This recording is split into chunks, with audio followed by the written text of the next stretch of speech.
إن الحمد لله نحمده ونصلي على رسوله الكريم أما بعد أعوذ بالله السميع العليم من الشيطان الرجيم من همزه ونفخه ونفثه بسم الله الرحمن الرحيم أفمن يعلم أنما أنزل إليك من ربك الحق كمن هو أعمى إنما يتذكر أولو الألباب۔ ترجمہ قرآن کے سبق میں سورۃ الرعد آیت نمبر 19 سے پڑھیں گے۔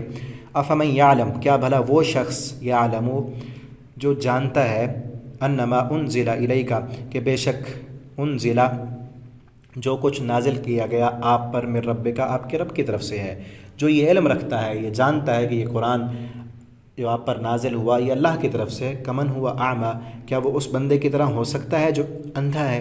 انما یتذکر اولو الالباب، بے شک نصیحت ہے یہ کتاب عقل مندوں کے لیے، کہ ایک بندہ جو جانتا ہے، علم رکھتا ہے کہ یہ قرآن اللہ کی طرف سے، اور دوسرا جو جانتا ہی نہیں، جو اس کا انکار کر رہا ہے، وہ تو نابینا اندھا ہے، ایسے ہی اندھیرے میں اپنا عقیدہ بنیاد اس نے رکھی ہوئی ہے، یہ دونوں کہاں برابر ہو سکتے ہیں؟ اور یہ قرآن عقل مندوں کے لیے نصیحت ہے۔ الذین یوفون، اب ان کی جو قرآن پر ایمان لاتے ہیں، جن کے لیے قرآن نصیحت ہے، ان کی جو ہے کچھ نشانیاں بیان کی جا رہی ہیں۔ وہ لوگ یوفون بعہد اللہ، جو اللہ کے ساتھ کی ہوئے عہد کو پورا کرتے ہیں، ولا ینقضون المیثاق، اور وہ وعدہ توڑتے نہیں ہیں۔ وعدہ اللہ کے ساتھ کیا وعدہ؟ عالم ارواح میں اللہ نے تمام انسانوں سے وعدہ لیا تھا، الست بربکم، کیا میں تمہارا رب نہیں؟ پیچھے ہم پڑھا ہیں چوتھے پارے میں، تو سب نے کہا تھا قالوا بلا، کیوں نہیں؟ اللہ نے پھر وہ وعدہ یاد دلانے کے لیے قرآن بھیجا، انبیاء بھیجے، ٹھیک ہے نا؟ تو آج بھی ہمیں چاہیے کہ مان لیں اللہ کو رب، ہمیں کھلانے والا، پلانے والا، نفع نقصان کا مالک اور ہماری زندگی کا وارث وہ رب ہے، اسی کے سامنے جھک جائیں، اسی کے عبادت گزار بن جائیں۔ وہ رب مرنے کے بعد دوبارہ اٹھا کر ہمیں ہماری مرضی کی زندگی عطا کر دے گا۔ اس وعدے کو یاد رکھیں اور پورا کریں۔ والذین یصلون ما امر اللہ، اور وہ لوگ جو پورا کرتے ہیں اس کو جس کو پورا کرنے کا اللہ نے حکم دیا۔ اللہ نے حکم دیا یوصلا، کہ اسے جوڑا جائے۔ کیا اللہ نے حکم دیا؟ کہ رشتہ داری کو جوڑا جائے، رشتوں کا وہ خیال رکھتے ہیں۔ ویخشون ربہم، اپنے رب سے وہ ڈرتے ہیں۔ ویخافون سوء الحساب، اور وہ برے حساب سے ڈرتے ہیں کہ کہیں ہمارا حساب برا نہ ہو، اللہ نے پوچھنا ہے، تو اس کی وہ تیاری کرتے رہتے ہیں۔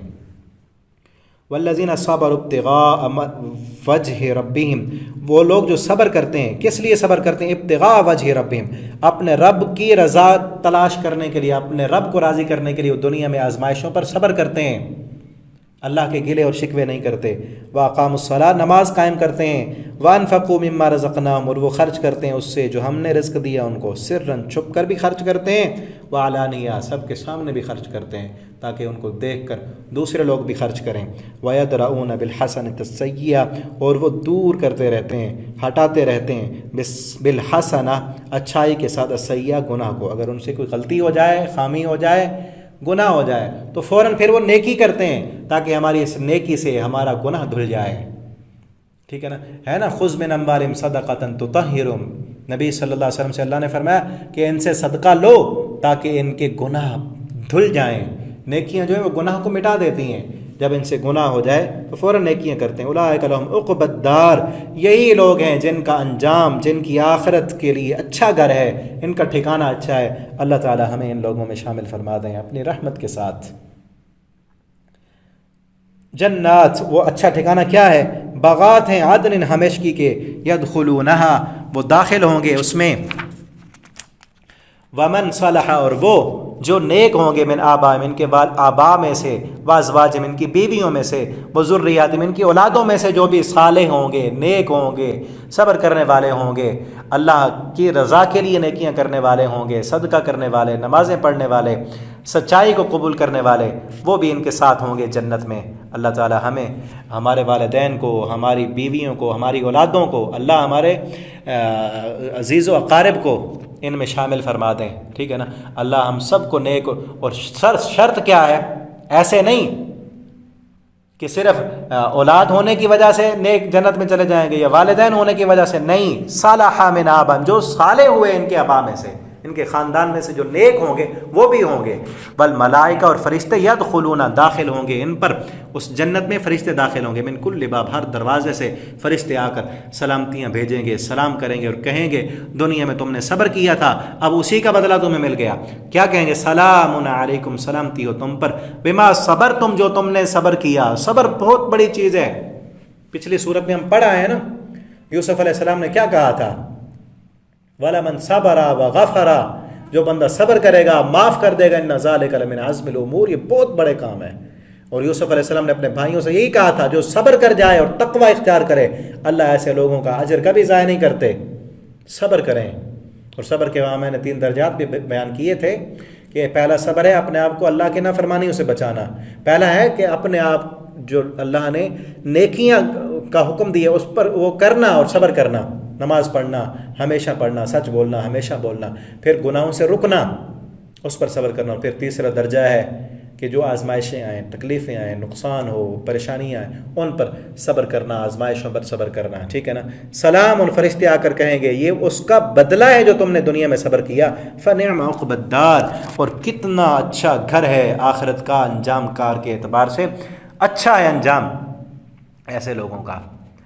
والذین، اور وہ لوگ ینقضون عہد اللہ، جو توڑ دیتے ہیں اللہ کے ساتھ کیا ہوا عہد، من بعد میثاقہ، اس کے بعد کہ انہوں نے اس کو پختہ کیا، ویقطعون، اور توڑتے ہیں ما امر اللہ، جس کو اللہ نے حکم دیا کہ اسے ملایا جائے، یعنی رشتہ داری کو توڑتے ہیں، ویفسدون فی الارض، رشتہ داری کو توڑ کر زمین میں فساد برپا کرتے ہیں، اولئک لہم اللعنہ، ان پر لعنت ہے، ولہم سوء الدار، اور ان کے لیے آخرت کا بہت برا ٹھکانہ، بہت برا گھر ہے۔ اللہ یبسط الرزق، اللہ وہ ذات ہے یبسط الرزق، جو پھیلاتا ہے رزق کو، لمن یشاء، جس کے لیے وہ چاہتا ہے، ویقدر، وہ تنگ کرتا ہے، کم کرتا ہے رزق، وفرحوا بالحیات الدنیا، اور وہ خوش ہو گئے ہیں دنیا کی زندگی میں، وما الحیات الدنیا الا، وما الحیات الدنیا، اور نہیں ہے دنیا کی زندگی، فی الآخرہ، آخرت کے مقابلے میں، الا متاع، مگر معمولی سا فائدہ، حقیر فائدہ ہے دنیا کے مقابلے میں، آخرت تو کچھ بھی نہیں ہے۔ وہ لوگ جو اللہ تعالیٰ، یہ دیکھیں نا، اللہ یبسط الرزق، اللہ جس کے لیے چاہتا ہے، یہ دنیا ہے، اللہ کافر کے لیے بھی رزق پھیلا دیتے ہیں، کسی کا وسیع رزق، وسیع پیسہ، وسیع اس کا جو ہے نا دولت، حکومت، شہرت، یہ دیکھ کر یہ مت سمجھے کہ اللہ اس سے راضی ہے، یہ اللہ کے راضی ہونے کی نشانی نہیں ہے۔ اللہ تو کافروں کے لیے بھی، اللہ بلکہ حدیث میں آتا ہے اللہ تعالیٰ چاہتے ہیں، اگر بلکہ قرآن میں آگے ہم پڑھیں گے، سورہ زخرف میں ہے میرے خیال سے غالباً، اگر میں بھول نہیں رہا، تو اللہ فرماتے ہیں اگر مجھے ان مومن بندوں کے فتنے میں پڑنے کا خطرہ نہ ہوتا تو میں کافروں کے لیے سونے کے گھر بنا دیتا، سونے کے لیے ان کے فرش ہوتے، سونے کی ان کی چھتیں ہوتی، لیکن مومنوں کے لیے بہت زیادہ آزمائش ہو جائے گی، اس لیے میں نے نہیں بنائے۔ یہ دنیا کچھ بھی نہیں ہے، اس کا حقیر سے حقیر، مچھر کے پر کی طرح بھی نہیں ہے آخرت کے مقابلے میں، الا متاع، اور متاع کا معنی حضرت عبداللہ ابن عباس فرماتے ہیں، مجھے یا پتہ نہیں کوئی اور مفسر ہیں، پورا مجھے ذہن میں نہیں ہے، وہ کہتے ہیں متاع کا معنی مجھے تب سمجھ آیا جب ایک عورت کسی اس کا کپڑا، عورت مخصوص اپنے ایام میں جو ہے کپڑا استعمال، اب تو جو جدید دور ہے کوئی اور چیزیں مل جاتی ہیں، اس وقت جو کپڑا استعمال کرتی تھیں عورتیں، اس کا کپڑا ایک کتا جو ہے وہ اٹھا کر بھاگ گیا، اور وہ پیچھے سے وہ کہہ رہی تھی متاعی متاعی متاعی، میرا سامان اٹھا گیا، یعنی اس گندگی کو صاف کرنے کے لیے جو فائدہ حاصل کرنے کے لیے کپڑا استعمال کرتی ہے، اس کو وہ متاع کہہ رہی ہے عربی میں۔ اور دنیا بھی اسی طرح حقیر ہے، اس کا فائدے، اس کی لذتیں، رونقیں سب آخرت کے مقابلے میں اسی طرح ہے، جس طرح وہ ایک کپڑا ہوتا ہے حقیر سا گندگی صاف کرنے کے لیے، آخرت کے مقابلے میں تو یہی کچھ ہے دنیا۔ اس کی خاطر جو بندہ اپنی آخرت جو ہے داؤ پہ لگا دے، کس قدر ناکام ہے، کتنا خائب و خاسر ہے جو اپنی آخرت داؤ پہ لگا دے۔ ہاں ہے متاع، ضرورت ہے، کیونکہ رہنا ہے یہاں پر، حلال آپ خود بھی کھانا ہے، اپنے بچوں کو بھی کھلانا ہے، اسی ضرورت کو ضرورت کے تحت ہی اتنا ہی اس کو وہ رکھیں، حیثیت دیں دنیا کو، ٹھیک ہے نا، اپنی آخرت داؤ پہ نہ لگائیں، دنیا کے فائدے کے لیے نماز کو داؤ پہ نہ لگائیں، دنیا کے فائدے کے لیے کبھی جھوٹ نہ بولیں، دنیا کا فائدہ حاصل کرنے کے لیے کبھی جو ہے بددیانتی نہ کریں، کبھی خیانت نہ کریں، کبھی جو ہے اپنی آخرت کو جو ہے داؤ پہ نہ لگائیں، اپنی آخرت پر دنیا کو مقدم نہ کریں، دنیا کچھ بھی نہیں ہے، آخرت کی زندگی ہمیشہ رہنے کے لیے۔ اللہ تعالیٰ ہمیں اپنی آخرت کی تیاری کرنے والا بنا دیں۔ اللہ رب العالمین سے دعا ہے اللہ تعالیٰ ہمیں جب تک زندہ رکھیں دین پر، اسلام پر، اللہ ہماری دنیا بھی آسان کر دیں، احسن بنا دیں، اور یہ دعا کیا کریں ربنا آتنا فی الدنیا حسنہ وفی الآخرۃ حسنہ وقنا عذاب النار۔ ٹھیک ہے نا. اور ایک اور دعا بھی نبی کریم صلی اللہ علیہ وسلم کیا کرتے تھے, اللہم اصلح لی دنیای التی فیہا معاشی و اصلح لی آخرت التی فیہا الیہا معادی. بلکہ لمبی دعا ہے, اللہم اصلح لی دینی التی ہوا عصمت و امری, اللہ میرے لیے میرا دین درست کر دے, ہی وہ عصمت و امری جس میں میرے معاملے کی اصل ہے. واصلح لی دنیای التی فیہا معادی, اور اللہ فیہا معاشی, اللہ میری دنیا بھی درست کر دے کیونکہ اس میں میری گزران ہے. واصلح لی آخرت التی فیہا معادی, اور اللہ میری آخرت درست کر دے کیونکہ اس میں میرا اصل ٹھکانہ ہے. وجعل الحیات زیادۃ لی فی کل خیر, اللہ میری زندگی کو زیادہ کر دے ہر اچھے کام میں. وجعل الموت راحۃ لی من کل شر, اور اللہ میری موت کو راحت کا سامان بنا دے ہر شر سے. ٹھیک ہے نا. اللہ پوری دعا پھر سے سن لیں اور اسے یاد کریں, بار بار پڑھتے رہا کریں. ایک تو ربنا آتنا فی الدنیا حسنہ وفی الآخرۃ حسنہ وقنا عذاب النار, یہ دعا کثرت سے پڑھا کریں. اور دوسرا اللہم اصلح لی دینی التی ہوا عصمت امری واصلح لی دنیای التی فیہا معاشی واصلح لی آخرت التی فیہا معادی وجعل الحیات زیادۃ لی فی کل خیر وجعل الموت راحۃ لی من کل شر.